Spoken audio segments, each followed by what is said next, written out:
Hello, hello, everyone. I'm so excited that you all are here today. We are going to be talking about a heroine of the movement, Georgia Gilmore, and I'm so excited to share her story and to distill some business lessons from her story that I think all of us could learn from and use. So really excited about this. Excited for you guys to get into this story. And so let's dive in. Let's dive in. Now, here's what we're talking about today.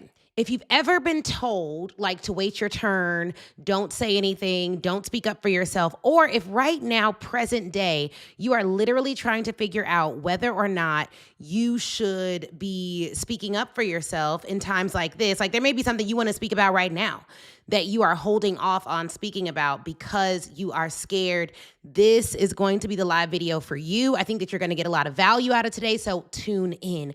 Before we dive into the incredible business lessons of today, and I tell you all about this magnificent, magnificent woman, I want you guys to know that we are still in the wait list period for Black Women Sell Live. I've gotten a lot of emails, a lot of text messages, a lot of DMs about Black Women Sell Live, wondering how you can get on the wait list. What is it? It is a sales conference for Black women entrepreneurs. We are teaching sales for 3 days to Black women entrepreneurs who are ready to scale their businesses. And we would love for you guys to be there. If you have not already, check out the incredible trailer for the event, and then we're going to dive into the content from this video.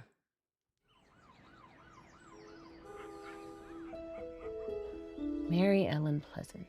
How did she do it?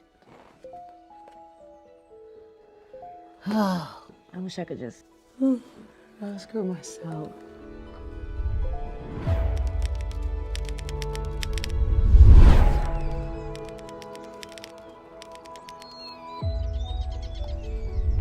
Mary Ellen Pleasant? This can't be real. Real or not, you've been carrying quite the load. You see, wealth isn't always about what you keep. It's what you connect. Ida B. Well? When I wrote, I didn't just report, I revealed.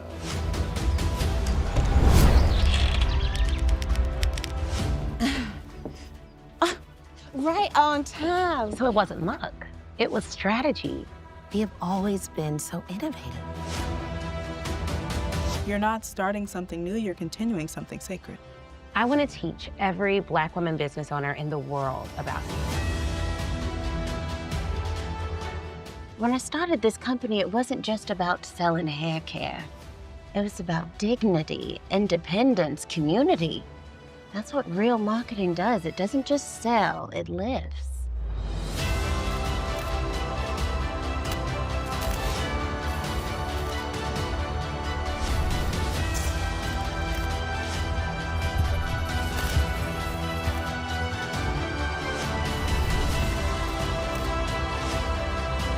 See, a true sale is not made in the pocket, it's made in the heart. Now, you go on and sell live, not for the applause, but for the impact.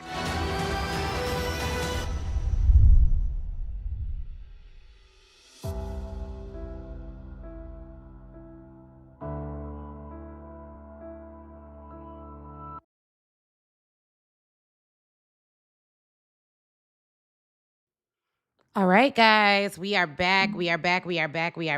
So super excited to be here with you guys today. This is going to be good. So if you are a Black woman expert who's ever been told, stay in the background, be grateful, don't make a fuss, stay tuned. In this video, I'm going to show you how Georgia Gilmore went from cooking in her kitchen in Montgomery, Alabama, to secretly financing the Montgomery bus boycott using fried chicken, pound cake, and an underground fund called the Club from Nowhere. And I'll show you how you can use her playbook of having her everyday skills and turning it into money for a movement in your business today. If you've ever thought, I'm not on the mic, I'm not on the board, but I know I'm supposed to be moving money and impact, this episode is for you. By the end, you'll know how to turn what you already do into a movement, build a discrete sales engine that funds your bigger goals, and design offers and systems that let you contribute at scale. Okay, so welcome to another episode of Deleted History, 28 Black women millionaires they prayed you'd never find out about. I'm Ashley Kirkwood, founder of Speak Your Way to Cash, $11 million in revenue, and I am known for helping licensed, certified, and professional service services experts to grow and sell their businesses and make more money. So we're doing an event at the end of the year called Black Women Sell Live. It's actually in September. The event's going to sell out way before then. So get on the wait list now at www.blackwomensellavent.com. And you know what's funny, you guys? I didn't know I would be doing Gilmore today. I didn't know I'd be sharing her story today. But one of the things that's really interesting about Georgia Gilmore's story is it's a story about someone who, she was working her job, minding her business. She was the head cook at the National Lunch Company, which was then a whites-only cafeteria. She ended up testifying in court about how she was being treated wrong by how the bus drivers were mistreating Black riders. That truth ended up getting her fired from her job. But luckily, Martin Luther King himself, y'all, gave her seed money to start her business and encouraged her to go out on her own. She eventually started cooking in her kitchen and hired a team of secret maids and cooks from all across Montgomery to help her to cook food that they sold all across Montgomery. And they took some of the proceeds and helped to fund the movement. And what's so cool is her in-house kitchen ended up becoming a safe haven for planning and for political leaders of that time to meet. And what I absolutely loved about her story is that it all started because she was brave enough to speak out. And I just feel like right now we're at a time where people are losing brand deals, and they're losing followers, and they're losing email subscribers, and they're losing monetary opportunities just for speaking up and saying that this isn't right, what's going on in our country, or what the president did wasn't right, or this is how I feel. And my team asked me this morning, they were like, hey, Ashley, we got a couple of emails from people who are diehard Trump supporters. They love him. They love Trump. And they were like, they're really mad about your video that you did about his vile image. And they're very upset with you. And they said that they don't want to be on the email list anymore. They don't want to work with our company anymore. And I was like, I was like, that's great. No problem. They can definitely leave. It's fine with me. But my team was really worried. They were like, we got these messages, we got these threatening messages. And I was like, yeah, it's going to be all right. It's going to be all right. I was like, one thing I know about me, I've never told y'all that I wasn't going to speak up about what I think is right. Everyone who really follows me already knows what it is, already knows how I feel about things. But my business, I guarantee you, our revenue is not fueled by MAGA. I can guarantee you that. So the people who were so mad and so frustrated and diehard Donald Trump, I guarantee you were also the people who haven't spent a dime with our business. And if they have, it was not significant. You know what I mean? Just for me. Now, that's my personal story. Now, for Georgia Gilmore, what makes her story I'm not comparing us at all, but Georgia Gilmore's story is so much more powerful and potent because when she spoke out against these bus drivers in Montgomery, Alabama, she was working for a whites-only cafeteria. So all of her revenue was at risk the moment she stood out. All of her revenue was at risk the moment she testified against this bus company. But what I love about her story is that she went from working in an oppressive environment for people who did not value her, they would allow her to cook for them, wouldn't allow her to dine with them. She went from that to being a business owner and being able to serve people that she loved. She was able to send her kids to college based off the money that she made. And she was able to fund a movement, and she was able to employ other people who were then able to cook and get their resources provided for them too. So sometimes there's business owners who come to me all the time and they're like, Ashley, you talk about Black issues, or you say that you're a Black woman. And it's like, it's not like I can hide that I'm a Black woman, right? But they say they wish they could do that. Or you talk about your faith. I wish I could talk about my faith. Talk about what you want to talk about. You're a business owner. And if your base is serving people who don't want you to be you, then stop serving those people. The beautiful thing about the time we live in now is that we could actually build incredibly sustainable, scalable businesses serving exactly who we would like to serve. Do you understand that? You could share your values in your messaging.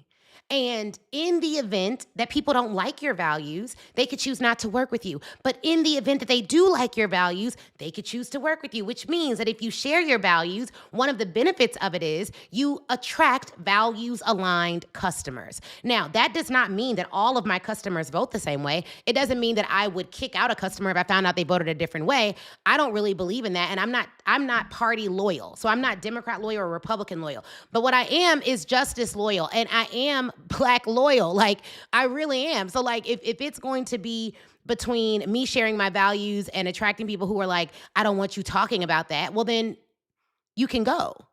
Like, I have no problem with that. I'm very fine with you leaving. If you want to stay, that's fine. But you're going to get this information. We had a woman who was like, I don't want to be on your list anymore because you're talking about Black women's history and I'm not a Black woman. Let me be clear. Let me clear this up too. Okay? Can I be real this morning? Comment real on Instagram. Let's keep it 100. Let's keep it a buck. The story of Georgia Gilmore, the story of Rose Meta Morgan starting a bank, the story of Sarah Spencer Washington buying her freedom, utilizing her skills, the story of Maggie Lena Walker being the first woman to start a bank, the story of Clara Brown, the story of Annie Turnbull Malone, all of these women were American. So let me be clear. We call this month Black History Month, but this is American history. And slavery is more of an American history thing than it is a Black history thing. It doesn't really delineate who I am as a person. The entrepreneurship stories of these women delineates more of who I am as a person than the fact that they were enslaved. They were enslaved because of America's history. So I don't know why you think you need to be Black to hear the history of your country, because every single last one of the women that I've talked about actually is American. So if you can sit through a U.S. history class and not be offended, if you can learn about all the other things this country has done, then you should learn about all of the other things this country has done. Like, it is American history. It is not delineated only to Black. Now, from an entrepreneurship perspective, if you run a business and you want to make money, why wouldn't you want to learn from seven-figure entrepreneurs that we've been showing you this whole time? Like, I don't quite understand it, but it's not for me to understand because you can never really argue with ignorance. But what I will tell you is, for every person who's wondering, should I share my values right now? Should I speak up? Is it okay? I think you should do what feels right in your heart. And I don't think that you should, whatever your fear is, like if you're not speaking up solely because you're afraid of something, then I think you should speak up. Because I just am not ever going to recommend that you guys are led and driven by fear. I think that is the worst thing you can do. It forces your life to be lived in a cage. And that's not what you want. And entrepreneurship isn't really about that. It is about freedom. And if it's about freedom, you should be free to speak. You should be free to share your values, your stories. You have to think about what you want your brand to be. We're very accepting, but we're very clear on what our values are. Okay? So that's kind of where I stand on it. You know what I'm saying? That's where I stand. That's where I stand. So I love Georgia's story. I think it's absolutely incredible in terms of how you all can take this story of turning her movement money method. Number one, you need to identify your kitchen skill. Georgia's kitchen was literal. Yours might be coaching, speaking, writing, strategy, design, operations. Your question is, what do people really come to me for? Like, without a fancy funnel, what are people coming to me for? What is my base skill level? This is a critically important question. So if you were to think about what are people coming to you for, that skill is the foundation of your business. But what all of the women that we've studied have done is they've taken that skill and they've transformed that skill into an actual business. You knowing how to write doesn't mean you own a writing company. You knowing how to write means you have the skill of writing. You owning a writing company means you have the skill of being a CEO and transferring your skill into something that can be an actual business that can run without just you. Number two, you want to turn that skill into a simple, repeatable offer. So what is there a specific workshop that you run monthly? Is there a retainer service that you can offer? Is there a signature talk that you're paid to give? One of the biggest things that I see with entrepreneurs is they don't always know the difference between like them selling a product like this book and them selling an offer. So if I were to say, I want you to buy the Speak Get Ready Cash book. Okay, that's the product, right? But if I were to say, okay, I want you to buy the Millions from the Stage Accelerator. It includes the Speak Get Ready Cash book, a course on how to speak and sell and be more persuasive with your words. It comes with 30 days of access to a Speak Get Ready Cash coach. That's an offer. It's a combination of products and services that can help you get from point A to point B. Many of you could charge more, do more, and scale further if you would stop just selling your product or your individual service and you would start selling an offer. An offer compels someone to buy based on their desires, not yours. So going online and saying things like, I'm doing this event. that's not really an offer. But if you package it and you tell people, okay, when you come to Black Women Sell Live, we're going to take you to through a 3-day sales accelerator. It's live in person. It's all day. We have 9 a.m. to 8 p.m. The last night, we have a huge gospel explosion with gospel headliners. It's going to be incredible. You're going to start off doing mindset work, but every break, we're going to give you specific sales things that we want you to do. And then the goal is for you to make money while you're at the event. But even before you get to the event, we give you training live and on demand that you can actually use to make your ticket money back before you ever step in the door. And it's happened time and time again. And this isn't our first event. We've done it 3 times. Like, that's really explaining how does it get you from point A to where you're at. If you're making $10K a month, but you want to be at $100, $200, $300, $400,000 a month, and you want to learn from someone who's done that, then you should really be at this event. Because at some point, if you want to accelerate, you need information that you don't already have. Like, you don't want to just sell the thing. You want to actually sell the offer. And so if you're thinking, how do I create better offers? You need to have a name for your offer. You need a transformation of your offer, and you need a one-liner that clearly positions your offer against everything else that's out there in the marketplace.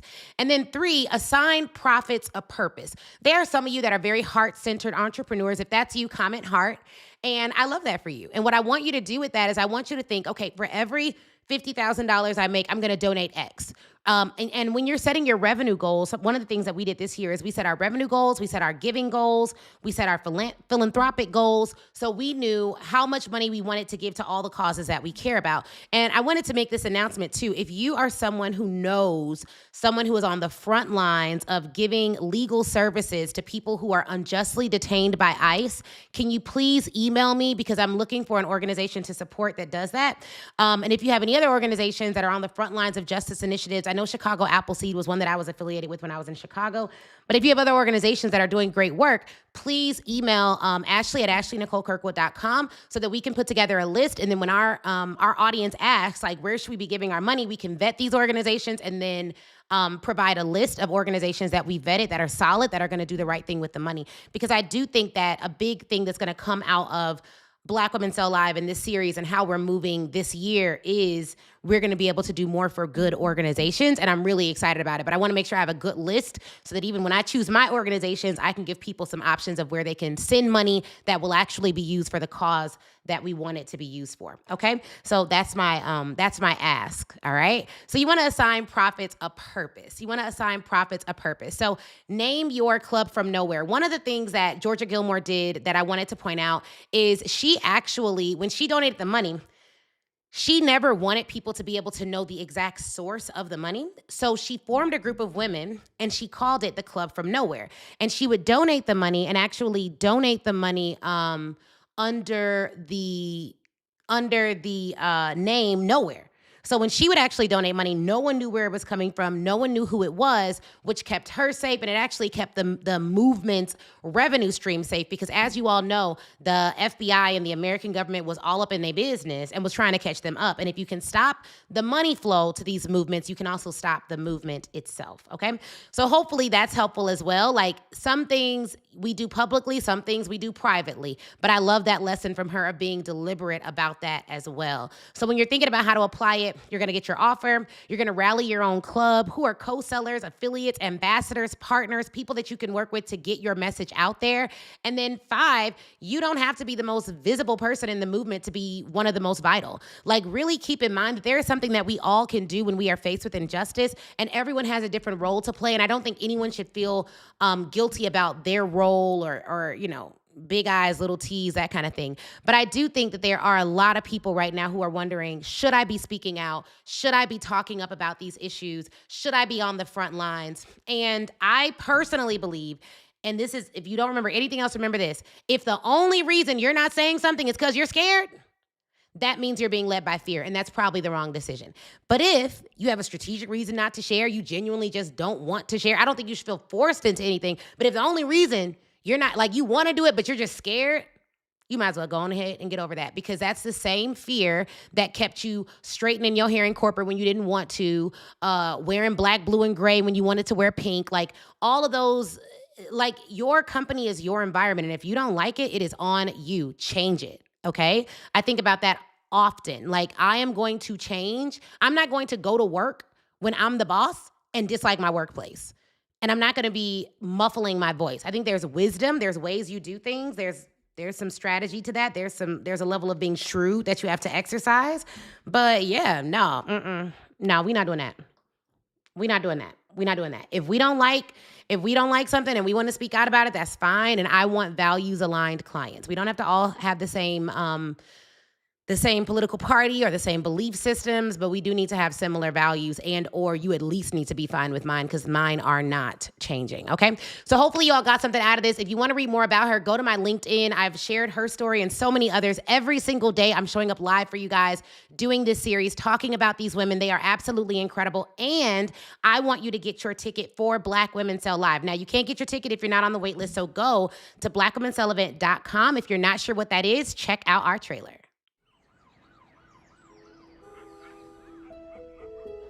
Mary Ellen Pleasant. How did she do it? Oh, I wish I could just screw myself.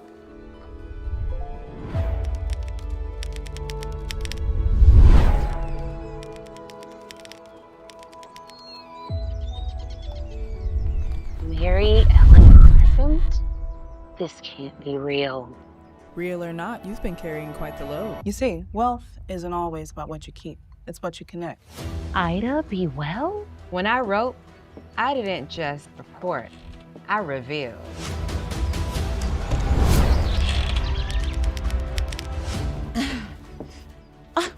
Right on time. So it wasn't luck, it was strategy. We have always been so innovative. You're not starting something new, you're continuing something sacred. I want to teach every Black woman business owner in the world about it. When I started this company, it wasn't just about selling hair care. It was about dignity, independence, community. That's what real marketing does. It doesn't just sell, it lives.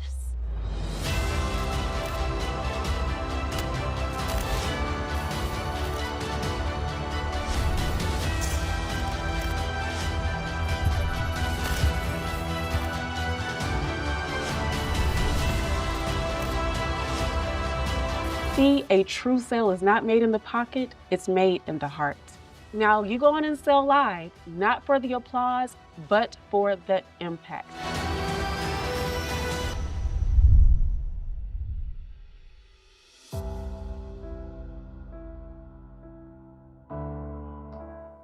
All right, guys. Have a great Monday. It's Monday, right? Yeah, it's Monday. Have a great Monday, and I'll see y'all tomorrow.